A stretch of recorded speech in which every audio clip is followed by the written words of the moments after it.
Hi, everyone. I am Shannon Houston. I am the Chief Learning Facilitator at K12 Lift, and I'm here with my colleague, founder and CEO of K12 Lift.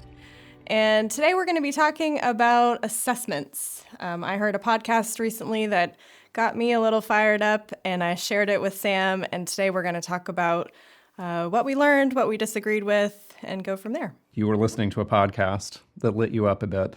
Yeah, so I have a podcast that I listen to kind of religiously. For years, I've been listening to this person who is a former educator and is now pretty prominent in the field, has a big following. And she was interviewing another educator, somebody who has come up, as a teacher, a leader in education, and has a pretty prominent voice. And they were talking about school reform. And in the context of the conversation, basically said assessments haven't solved any problems in education. Like, we've been doing these assessments for years and years, and nothing has improved. And basically, therefore, we should stop doing them. I mean, no teacher finds them useful. None. I remember hearing zero teachers out of the hundreds that this person knew. None of them thought standardized testing. It wasn't just assessments. It was You're right. It was standardized testing. High stakes testing was the word that they used over and over again. And of course, we make a living taking the assessment data that comes out of those high stakes tests and making meaning of it. And so, of course, I was interested in this conversation and what they had to say. But mostly I was alarmed because of the way in which, one of them offered this opinion and the other agreed so readily. And they both just confidently said this was true, that we should not require high stakes testing at all, and that everybody would be so relieved if that were true. Mm-hmm. And I thought, that is the prevailing sentiment.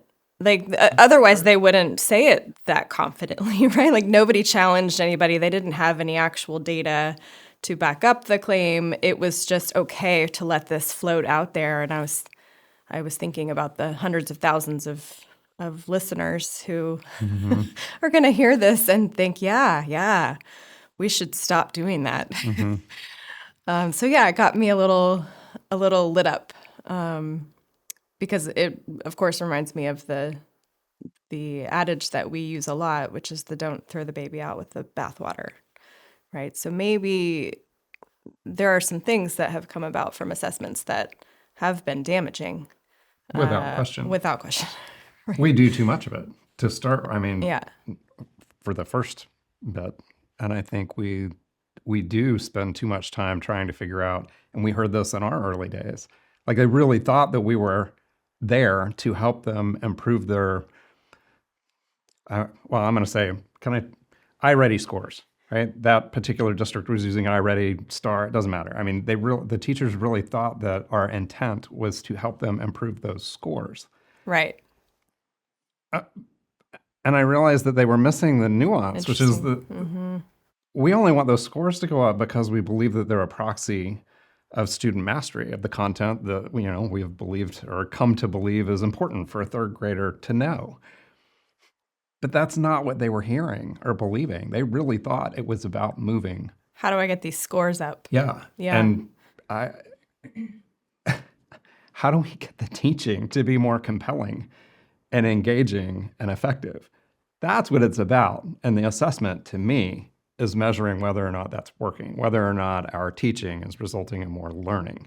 Right. And as trite as that is, it's a really important distinction. And that kind of nuance is what I found strikingly absent in the podcast that you were referring to. Right. Yeah. Like, they were equating the instrument that was measuring the current situation with the remedy, right? The diagnosis and the remedy kind of thing, where they were conflating the two. Yeah. So as if someone had said, if we take these assessments, then outcomes will get better. And that's the whole weighing the cow thing, right? Like you said that, we're just using a personal example. If I get on the scale every day and then a month later complain that I haven't lost any weight.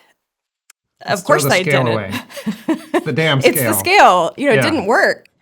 The scale actually told me that I didn't do anything. Like that was what it actually was useful. Like I found out that whatever it was I was doing in my daily life did not contribute to the outcome I was hoping for.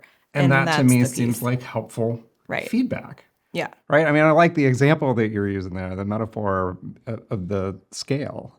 Mm-hmm. If you keep going back to it, as uncomfortable as that is, I mean, it's interesting. Maybe it's not a metaphor, it's an analogy. It holds up, right? Because people go back to weighing themselves, and that is not feedback that they generally welcome. But it is instructive, right? It does tell them that the diet changes or the exercises or whatever, it's not having the desired effect, so I need to continue to adapt. I need to Right. continue to rethink. And to me, that's what assessment in school is Right. for also. But it is met with a similar kind of, I'm going to say hostility, derision, It is. condescension. Or it's met with maybe I just need a different scale. Let me my- put a new one. And let's try this scale. like and let's that. see if I get a And better there are answer. plenty of people out there that are willing to sell them a different scale. Right. And that's how we end up with over testing, right? Yep. We have all these scales and then everyone's going, what is this even? Yeah. I don't know how to make meaning of all of this. So, I mean, there's a thread to tug on there also, I think. Not only conflating the diagnosis with the remedy, that being a problem, but also I think you would agree with this. I've noticed people believe more is better, particularly people who are data people. How many times have we seen teachers or coaches come to a conversation with this binder full of stuff? And the result of the interrogation of that binder on their part and ours was always confusion. Confusion, yeah. No idea. Like, because the discussions became focused on how can this set of data tell me this thing, and this set of data tell me this thing, and this set of data tell me this thing across 27 kids, across 5 periods, whatever. Yeah, that's Can perplexing. I reconcile these?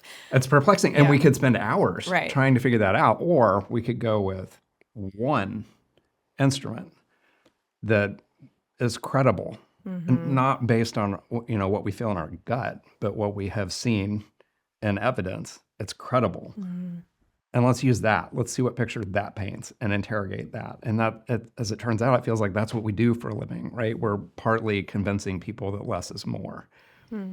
So I hope I don't sound like I have a foot on both sides of the fence here, but I kind of do. Like when people rail about too many assessments and it's too much about assessment, I actually really agree. Yeah. I do. Yeah, I agree too. There is too much of that going on. We don't need that much. We need a little, just enough Right. of good information coming in to guide the decision making. And I do mean at the individual kid level, but probably more importantly at the classroom, at the grade level. We could do a lot less of it and learn a lot more from it. That's where I'm coming from. So I don't feel guilty about saying, amen, we test too much. We do. But when people start saying that standardized testing is evil, or this is my personal favorite, I'm just going to step on a turd here, teaching to the test. Oh, yeah. That's a comment that has persisted for decades at this point. Do you know the origins? Like why it was perceived to be evil? No, I don't think I do. It was when states were giving norm-referenced tests that were detached from the standards, if there were standards, of instruction.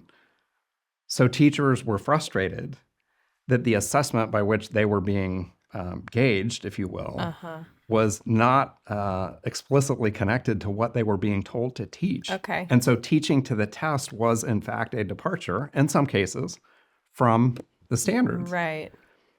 Get it? Like, absolutely. If that's what's going on, you have a legitimate gripe there. This is a grievance. I mean, I can still argue that if it's norm referenced and we're using percentile rankings and that we know that that assessment is actually well aligned, the outcomes in that assessment are well aligned to the state standard outcomes, I still think there's value in that assessment. But I get their point, right? That if they're not if it's not a criterion referenced assessment, then we shouldn't be teaching to it. I get that. But how many states do non-criterion reference tests anymore? I can't name one. Yeah, I don't know that. Right. So it's an old myth that has just persisted. But it's not a myth. I mean, Well, it okay, was yeah. based in fact. Yeah. It was true. Right. Yeah, I see why they get mad about that. Yeah. But I was hearing some of that in the podcast also, like this idea of teaching the test being reductive, I guess. There is so much more about great teaching and about great relationships between teachers and kids that is not reflected in the outcome on that particular thing. Right. And I absolutely agree with that. Yeah. Like my idea of a nightmare is a classroom that is rigid and all pointed at particular skills in a particular way or whatever. I mean, there's got to be some joy in it. Gotta be, or it's not worth doing. Right. But that said, if it's going back to your scale analogy, if all we're doing is eating donuts and Twinkies and no exercise, no activity, like we're not going to end up healthy. We're not going to end up being healthy people, exercised people. And to me, like maybe I'm not making this clear. If you're in a classroom and it's all fun and games, and they're not learning what it is that they were supposed to be learning, and then you are really setting the next teacher up for a hard time. How much do we see this in primary grades going into third grade, right? The third grade teachers have to take those students from wherever they're coming in and try to get them over a pretty formidable expectation. That's not fair to them. Yeah. And I mean, the experience for kids socially may have been dynamite in second grade, but if they haven't learned what they were supposed to learn in second grade, they're not ready for third grade. Right. And that's the part that again, I just feel like there's room for nuance in this conversation. Yep. If it's all about teaching to the test, absolutely. That's reductive and insulting to the profession and this idea that education matters. But there's got to be a reckoning. You have to know whether or not kids have been taught and learned what it is that they were supposed to be taught. The grade level content. Which I would argue, is at a starting point, grade level content. And that's the thing that these state accountability systems have set up. This is something I believe is positive in that, like we could say that, yeah, we should know, but there used to not be a way to know. Like, the fact that states and the federal government have decided this is important. We need to know where students are, and I can argue about the metrics they're using, but just the fact of it, like we should have a common understanding, and we should know across a whole state with the same instrument, how kids are performing on the grade level content, like whether they have mastered it or not. That would be really hard to do. To know the answer to if we didn't have a system that said we're going to do this, right? So that's, to me, something that has come about that's really positive. It's allowed for a structure to be in place within a state or across states. So there's only one way we can know whether students in a very small rural district are learning the same amount as students in a large urban district at a different part of the state. It would have been too insular to know that, and so now we have this common instrument where we can answer questions. Now, whether we're answering the right questions is something that we will cover. I don't know if we're covering it in this topic just yet. It is about that, isn't it? But at least we have it. Like, that's the first thing. Like, we had to have the structure in place. Like, there is a system, there's a mechanism by which we can measure and know whether students across an entire state are learning the grade level content. In math, and ELA. Yes. And science. I mean, there are limits. Absolutely, there are limits. But something, and this is where our Is Florida Leading the Pack blog post came to be, is that we now have, at least in Florida and starting in some other states, this ability to know that same information as early as kindergarten or even pre-K. And this speaks to the third grade issue that we've been talking about. Yeah. the teachers were getting these students who had a lot of fun through K2, and may or may not have learned the content. Yep. And nobody knew until they got to third grade Yep. whether that was happening. And now we can know, and that's a huge benefit. Can be. Can be A huge benefit. Right. I mean, I see enormous potential in the universal progress monitoring. I see visionary leadership, honestly, in having figured out how to go down into K2, like to report on the primary grades 3 times a year and to report that statewide. Right. Like the degree to which this can change the conversation about how we're preparing kids for third grade could be profound and powerful, but only if that data is used appropriately. Right. And do you remember the room we were sitting in when we realized that people were taking their first the PM1 window assessment data, interpreting it as scale scores against end-of-year cut points, and concluding that 80% of their kids needed to be in Tier 2 interventions? I do. I remember the look on her face. Face? When she realized that wasn't true. My But face? your face when you realized that was happening. I thought there's no way possible that Yeah. that data could be interpreted in that way in such a large setting. We're talking, how many kids were in that? 500 kids in 3 grade levels? At least. And 80% of them, they were trying to figure out how to put into Tier 2 because the data was misinterpreted.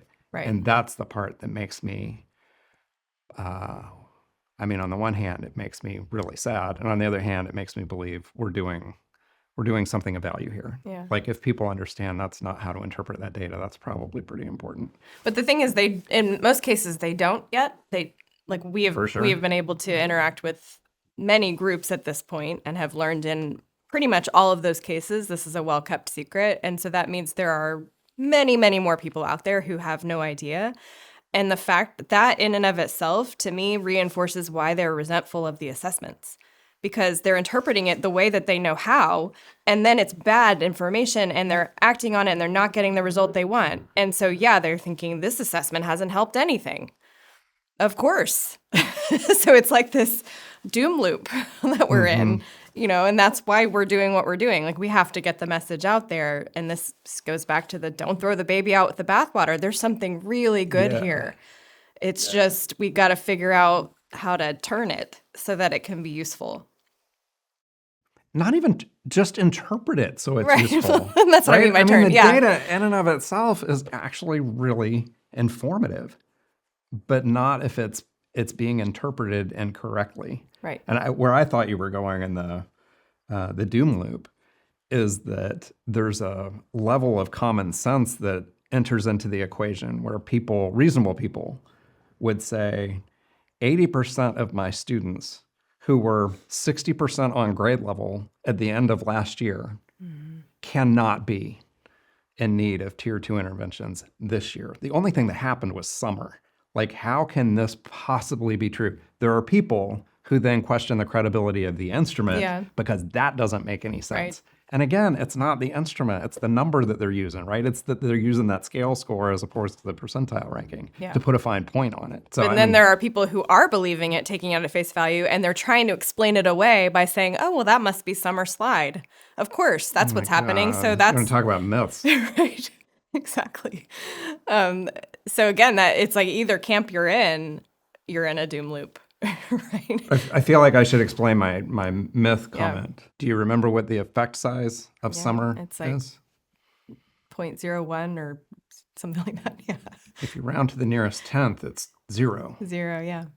Which is about what we would expect, right? Every kid goes through summer. Right. And so there might be a short-term effect, but I think the research says by the end of the year, it's been resolved. So after they warmed up and whatever, right?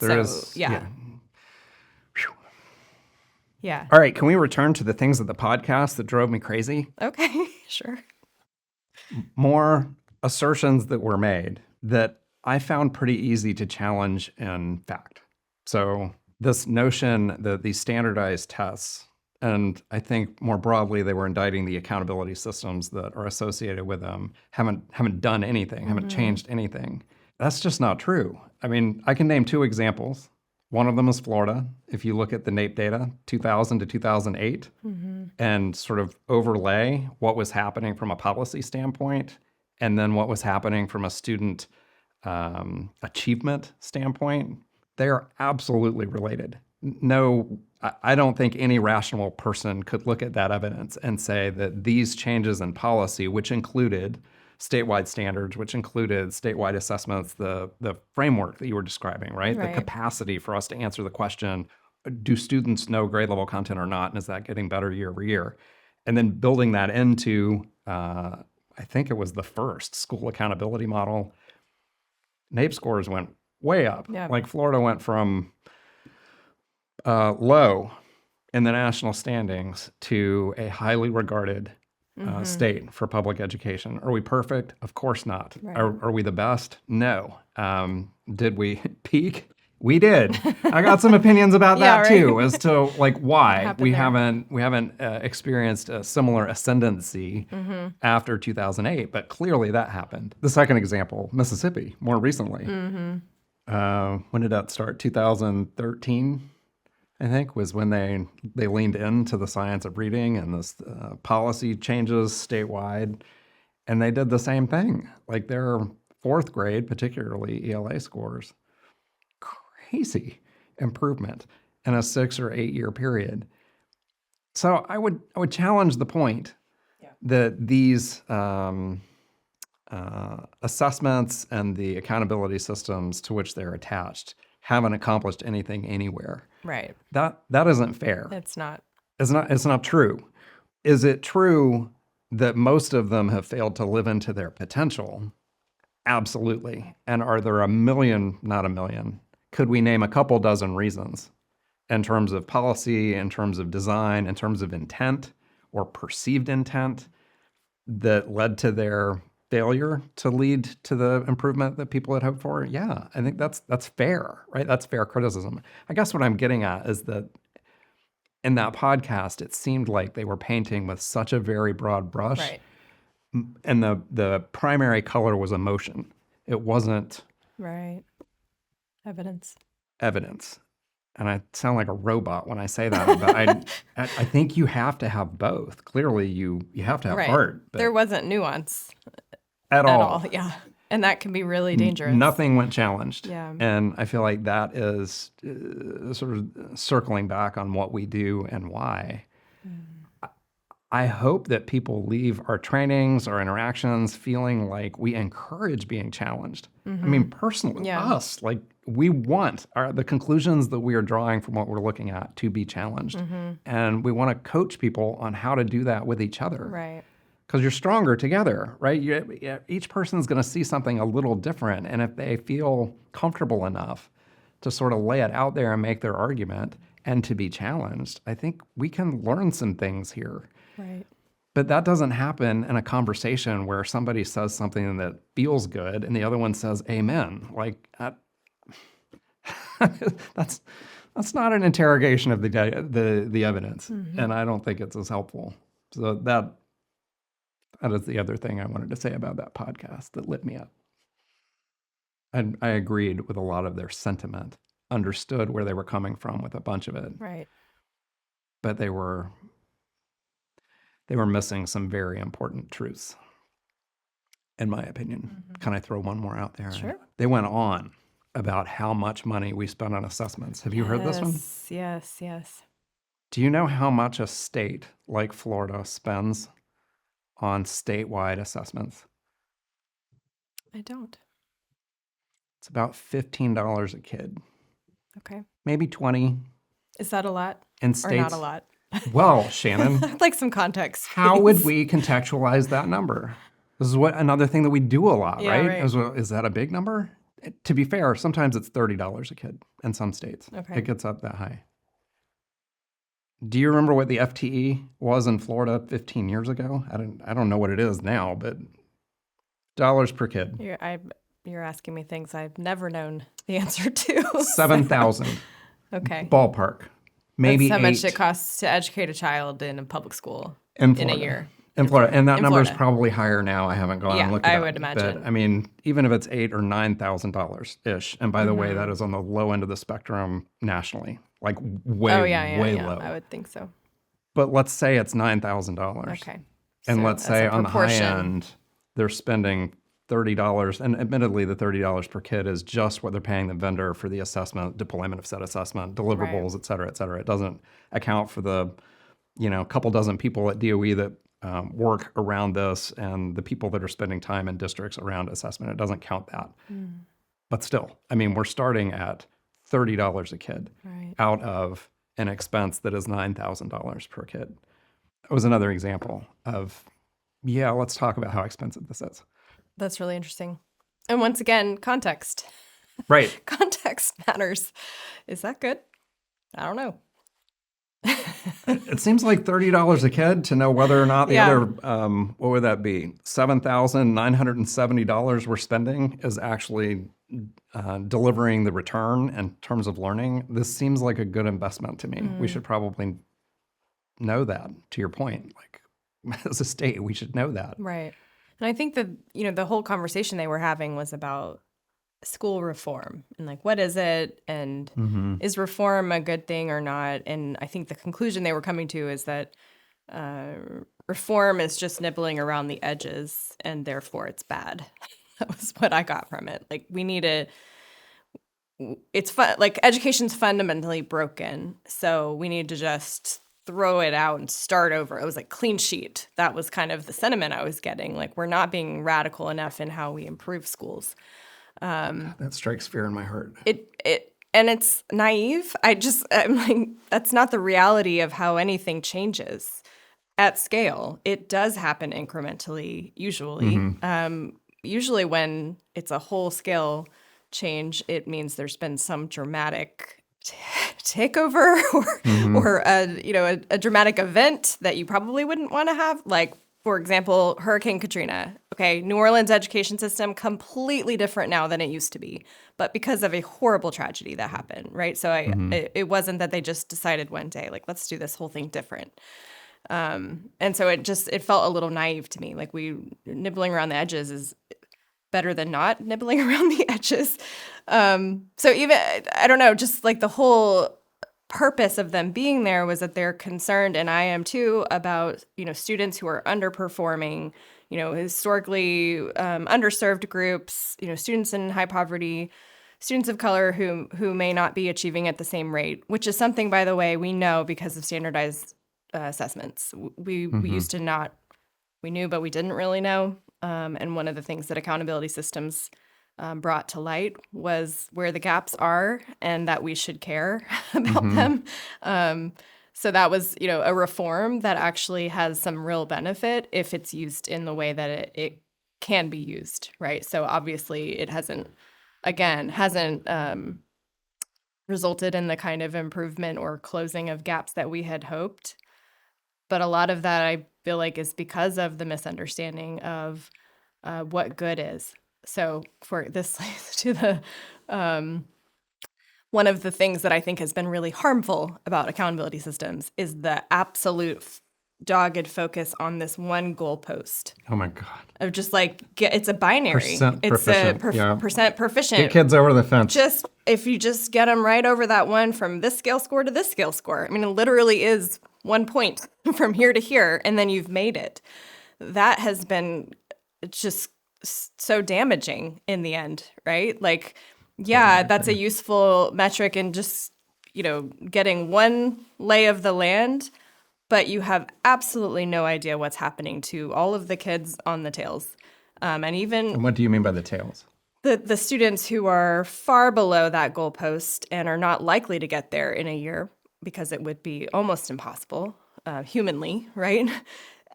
So these are students who might make enormous gains throughout the course of a year. They might learn a ton, maybe way more than their peers, but they are not going to reach that goalpost. They just go unnoticed. You don't even know that they're there. They're just not proficient.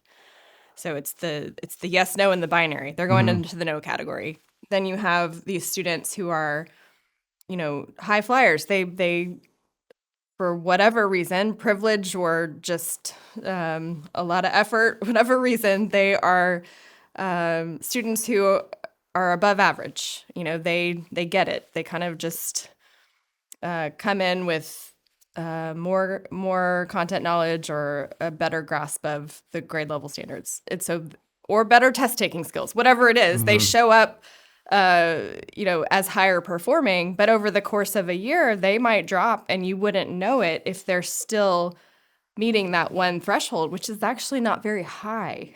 It's not, especially in Florida, it's not high. It's kind of it's like the bare minimum of what is acceptable. In terms of mastery of grade In terms level of content. mastery, it's not mastery, actually. It's just satisfactory. It's, you did just enough to be right there on grade level and we're going to pass you, but you have not mastered the content. So students who have already mastered the content come into a grade level and they can float all year and not learn much and still, do really well on the test because they're good at test taking or they do know more than their peers. But they weren't personally challenged. And you won't know that from looking at that binary, they're going to be in the yes column.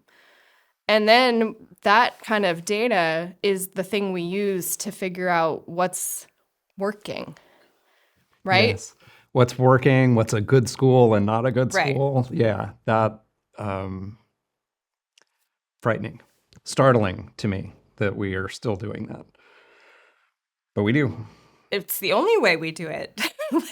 I'm meaning, learning that some states have more nuance. They do account, for example, for the demographics of the school that they're serving, and particularly poverty, and are taking that into account and understanding that those schools face different challenges and are, I think, trying to get out of the business of public shaming. But to your point, yes. I mean, the metric that we still hear all the time, everywhere. percent proficient. And we don't even really stop to pause and ask ourselves, is proficient in Florida the same thing as proficient in Georgia or Texas? Or Indiana. And the answer to that is no. No, they're not. They're not the same thing. No, they're not. Yeah. Same word, different definition. Nuance, again. Yeah. Like nuance. One of the pieces of that podcast included one of the educators asserting that we know what works and we just don't do it. We know smaller class sizes work, as an example. And I thought to myself, this is a thing where people probably don't know the research that underlies that. But what I was told by the statisticians that were doing the project that I was a part of, the research that spoke to that had class sizes that were down around 8 or 9 kids per teacher. Oh my gosh.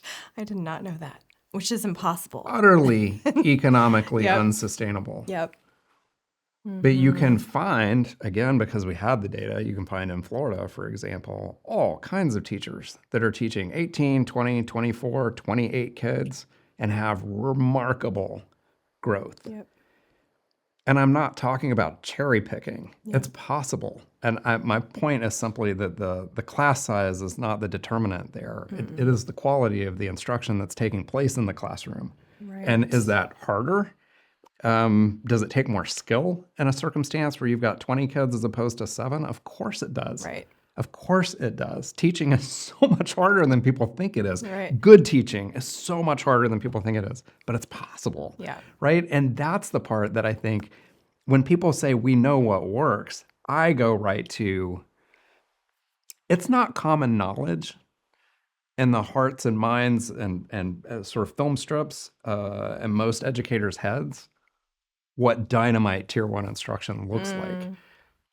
It isn't, right? Because we don't have a culture right now that encourages developing understanding of what that is by observing other people teaching. And I'm not talking about the bosses. I'm not talking about principals. And I'm talking about teachers seeing other teachers and making meaning of how their practice is different than what maybe I do in my classroom and how that practice is resulting in students learning more. Like, that's just not, it isn't a core body of work in any education system that I have seen. And to me, that's the knowing what's working. So that it lit me up. Yeah. When she made these assessments, like it's a matter of will. We know what works. Okay. Yeah. I mean, if you're talking effective schools correlates and you're going all the way back to that, and, we need to focus on instruction and effective use of data and blah, blah. Yes, of course, we know all those things. But what does that look like practically? How does that translate to, I'm a principal, I'm a brand new principal in a new school, what do I do? Yeah. That is not obvious at all to anybody how to do that. And the part that pissed me off about what she was saying is that it sounded very much like somebody who's never run anything. When you've been the leader and had to try to figure out, here are the things that we know from the literature, abstractly, from research, and here's what I'm confronted with. Right. How do I translate these two? That is not well known, not well understood, not well supported.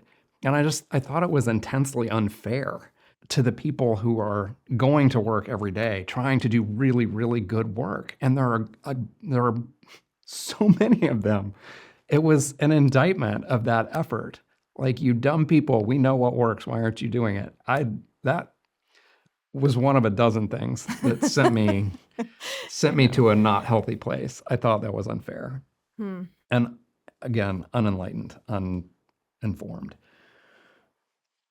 I think all of it just led to an undermining of the professionalism or the profession of instruction. And when we go to all of these things that work, and they are structures that are outside of the actual instruction happening in the classroom, it's like devaluing the ability of a human to actually master a craft and be the difference. Yeah. Right. And that's something that individuals can decide to do with support. Obviously, that is within their control. It's not, I have to wait for a legislator to, propose a bill that will then change class size, which, by the way, we tried. Thanks for pointing me to that podcast that really pissed me off. You're welcome.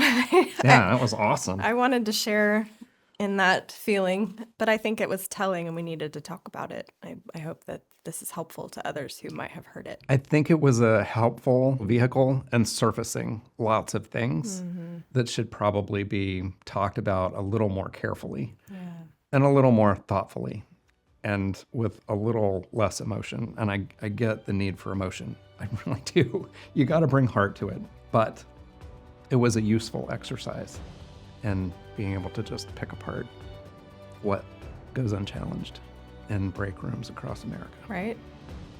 So thanks for playing. Thanks for playing. Thanks for throwing the grenade in the foxhole, Houston. Thanks so much for listening today. If you are interested in learning more about K12 Lift and what we do, visit our website at k12lift.com.